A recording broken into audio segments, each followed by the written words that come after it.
একটা সময় ছিল যখন ছোট পর্দা আর বড় পর্দার মধ্যে বিশাল একটা দেয়াল ছিল। সিনেমা মানেই ছিল আলাদা জগৎ এবং আলাদা তারকা, কিন্তু গত কয়েক বছরে সেই দেয়ালটা ভেঙে পড়েছে। ঢাকাই সিনেমা এখন এক নতুন মোড় নিয়েছে, একটা নতুন বিপ্লব চলছে। আর সেই বিপ্লব ঘটাচ্ছেন কারা? হ্যাঁ, ছোট পর্দার নির্মাতা এবং শিল্পীরা। জানি আধুনিক গল্প, স্মার্ট মেকিং আর মাল্টিপ্লেক্সের নতুন দর্শক সবকিছু বদলে দিয়েছে এই টেলিভিশন জগৎ থেকে আসা ট্যালেন্টেড মানুষগুলো। আসলেই তাই। দেখুন, একসময় যেই নায়িকারা বাণিজ্যিক সিনেমা নিয়ে নাক সিটকাতেন, তারাই এখন ভিড় করছেন শাকিব খানের পাশে দাঁড়াতে, বা শাকিব খানের সঙ্গে কাজ করতে। ওমা, শাকিব খানের সাথে সবার কাজ করার স্বপ্ন, তোমার সাথে থাকবে আমার কাজ করার স্বপ্ন। লাইক সাবিলা নূর, তানজিন তিশা, আর এখন গুঞ্জন চলছে তাসনিয়া ফারিন এবং তটিনীকে নিয়েও আমার ক্রাশ। যাই হোক, শুধু শিল্পীরাই নয়, ছোট পর্দার পরিচালকেরাও এখন বড় বড় প্রজেক্টে হাল ধরছেন। আসলে কি হচ্ছে ঢালিউডে? কিভাবে ছোট পর্দার হাতে চলে এলো বড় পর্দার নিয়ন্ত্রণ?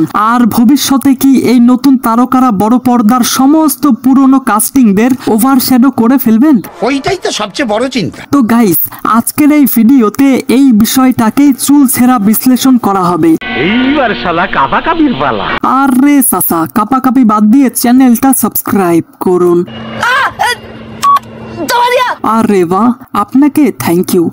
ওয়েল, একটা কথা এখন খুব শোনা যাচ্ছে, ছোট পর্দার হাতেই এখন বড় পর্দা। কথাটা কিন্তু মিথ্যে নয়। তুমি কি পাগল হইলে না মাথা খারাপ? কয়েক বছর আগেও ভাবা যেত না যে নাটক বা টেলিভিশনের নির্মাতা এবং শিল্পীরা এভাবে পুরো ইন্ডাস্ট্রিকে পাল্টে দেবেন। আগে সিনেমা মানেই ছিল অন্যরকম জাঁকজমক এবং আলাদা তারকাদের একটা জগৎ, কিন্তু এখনকার নির্মাতারা স্মার্ট গল্প এবং আধুনিক মেকিং দিয়ে মাল্টিপ্লেক্সে নতুন দর্শকদের হলমুখী করছেন। এই নতুন দর্শকরা চাই ভালো গল্প, আর ছোট পর্দার নির্মাতারা ঠিক সেটাই দিচ্ছেন। এই সাফল্যের কারণে ছোট পর্দার শিল্পী অথবা পরিচালকদের সিনেমা বানাতে আগ্রহ অনেক গুণ বেড়ে গেছে। জানি।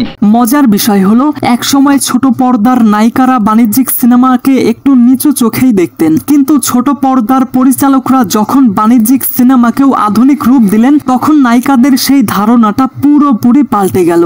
সঠিক বলেছেন। আর এই পুরো পরিবর্তনের কেন্দ্রে আছেন আমাদের সবার প্রিয় বাংলাদেশের মেগাস্টার শাকিব খান।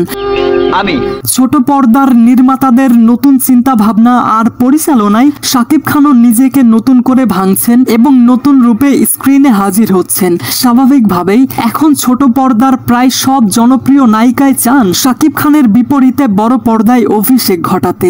আপনি কি বলছেন?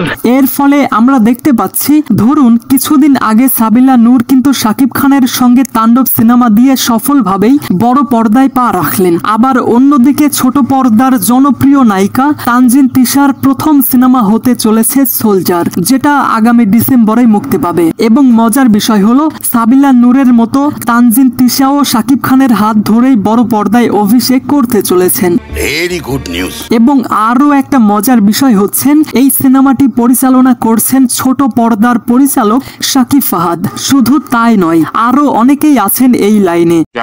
যেমন ধরুন তাসনিয়া ফারিন, তিনি শরীফুল রাজের সঙ্গে ইনসাফ সিনেমার মাধ্যমে বড় পর্দায় ডেবিউ তো করেছেন, কিন্তু সেটা তেমন একটা আলোচনাতে আসেনি। বিরাট আফসোস। এখন এমন একটা গুঞ্জন আছে যে শাকিব খানের আপকামিং ঈদের সিনেমা প্রিন্স, এখানে নাকি থাকতে পারে তাসনিয়া ফারিন, আর এই প্রিন্সে নাকি ছোট পর্দার আরেকটা নায়িকাও থাকতে পারে, তটিনী, আমার ক্রাশ। हाय हाय इतना सुकून।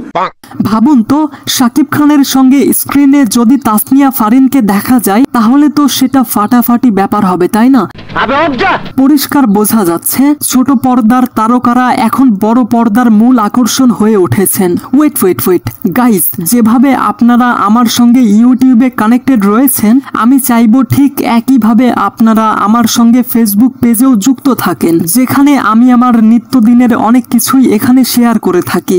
লাইক আমি কিভাবে ভিডিও এডিটিং করি, কিভাবে আমি থাম্বনেল বানাই। এছাড়াও আপনি আমার সঙ্গে সরাসরি হোয়াটসঅ্যাপের মাধ্যমে যোগাযোগও করতে পারেন। তো তাই যারা আমার সঙ্গে সরাসরি কানেক্ট থাকতে চান, তারা ফেসবুক পেজে ফলো দিতে পারেন।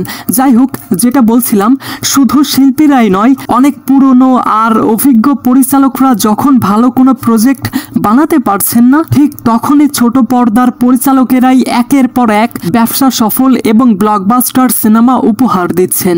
ঠিকই শুনছো। লাইক শাকিব খানের বরবাদের পরিচালক মেহেদী হাসান হৃদয় ইতিমধ্যেই এমন একটা ইতিহাস গড়ে ফেলেছেন যেটা বাংলা সিনেমা ইতিহাসের একমাত্র এবং অনন্য রেকর্ড গড়েছেন। আবার শাকিব খানের আপকামিং সিনেমা সোলজার যেটা ডিসেম্বরে মুক্তি পাবেন এবং ইন্টারেস্টিংলি এই সিনেমাটিও পরিচালনা করছেন ছোট পর্দার পরিচালক শাকিব ফাহাদ। এমনকি 2026 সালের রোজার ঈদের সিনেমা প্রিন্স সেই সিনেমাটিও পরিচালনা করছেন ছোট পর্দার অনেক পরিচিত মুখ আবু হায়াত মাহমুদ। এইগুলো প্রমাণ করে বড় পর্দার সিনেমা এখন ছোট পর্দার পরিচালকদের উপর কতটা ভরসা করছে। তাও সত্য। আপনি একটু খেয়াল করলে দেখবেন গত কয়েক বছরে যতগুলো সিনেমা ব্যবসা সফল বা ব্লকবাস্টার হয়েছে তার বেশিরভাগ অভিনেতা অভিনেত্রী কিন্তু নাটক থেকেই এসেছেন এবং এটার সব থেকে উৎকৃষ্ট এক্সাম্পল হলো শাকিব খানের তাণ্ডব। এই সিনেমাতে ম্যাক্সিমাম কাস্ট নাটক থেকেই নেওয়া হয়েছিল, অর্থাৎ নাটকের শিল্পীরা এখন শুধু দর্শকদের কাছেই পরিচিত নন, তারা বড় পর্দার নির্মাতাদের কাছেও দারুণ ভরসার পাত্র। তাহলে বিষয়টা পরিষ্কার, বাংলা সিনেমা এখন নতুন মোড় নিয়েছে। বর্তমান সময়ে এবং ভবিষ্যতেও বড় পর্দার নিয়ন্ত্রণ অনেকটাই ছোট পর্দার হাতেই থাকছে, কারণ ছোট পর্দার নির্মাতাদের আধুনিক স্টাইল, নতুন গল্প বলার ধরন এবং ছোট পর্দার অভিনেতা অভিনেত্রীদের বিশাল জনপ্রিয়তা, এই সমস্ত কিছু মিলে ঢালিউডকে এক নতুন জায়গায় নিয়ে যাচ্ছে। এখন প্রশ্ন হলো, এই পরিবর্তনের ফলে ছোট পর্দার অভিনেতা এবং অভিনেত্রীরা বড় পর্দায় পুরোপুরি দাপট কি দেখাবেন এবং যারা আগে শুধু সিনেমায় কাজ করতেন তারা কি আস্তে আস্তে পিছিয়ে পড়বেন? মনে হচ্ছে এই উত্তরটা হ্যাঁ। এই তো লেটেস্ট নিউজ।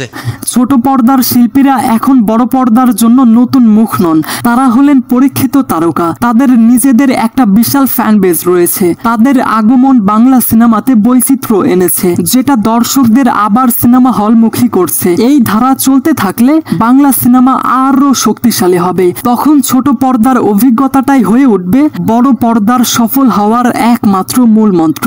চুপ, এ বিষয়ে আর একটা কথা হবে না। তো গাইস, এই সমস্ত কিছু জানার পর এই বিষয়ে আপনার কি মতামত? আপনার যে কোনো মতামত কমেন্টে জানাতে পারেন।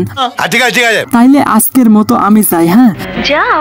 So I hope you like this video. If you like this video, then subscribe to my channel and press the bell icon. Thanks for watching, guys.